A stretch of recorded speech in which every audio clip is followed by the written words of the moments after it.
एक दैत्य हुए, उनका नाम था हिरण्यकश्यप। उनके बेटे थे, उनके बेटे का नाम था Kalanemi, not to be confused with the Kalanemi of Ramayana period. ये कौन थे रामायण वाले? रामायण के टाइम पे कालनेमी मारीच के पुत्र थे। इनको रावण ने टास्क दिया था कि जब हनुमान जी जा रहे थे मृत संजीवनी बूटी ढूंढने के लिए, तो उनको रोकने का टास्क दिया था कि वो टाइम से ना आ पाए। ओके, ठीक है।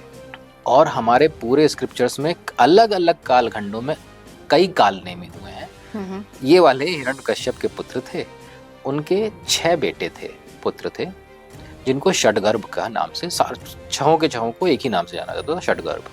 ये जो पुत्र थे, इन्होंने ब्रह्मा जी की तपस्या करी, पूजा करी और उनसे एक वरदान प्राप्त किया। जनरली ब्रह्मा जी से वरदान प्राप्त करने के लिए एक ही होता था कि हम ऐसे ना मरे, हम वैसे ना मरे, हम यहाँ ना मरे, हम वहाँ ना मरे, you know that complex thing.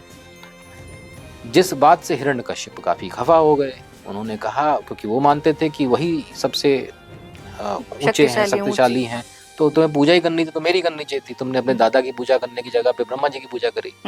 तो उन्होंने उनको श्राप दिया कि तुमने जो किया है वो अधर्म है, इसलिए मैं तुम्हें श्राप देता हूँ, अगले जन्म में तुम्हारी मृत्यु तुम्हारे पिता के ही हाथों होगी। पिता मतलब कालनेमी के हाथों से। हाँ, ठीक है। So, Kalanemi was reborn as Kans. और ये जो षडगर्भ 6 पुत्र थे कालनेमी के, ये पुत्र बने देवकी जी के। ये बड़ा इंटरेस्टिंग एस्पेक्ट है। बिकॉज ऑफ दिस कर्स, कंस ने अपने पिछले जन्म के जो पुत्र थे उनका वध किया।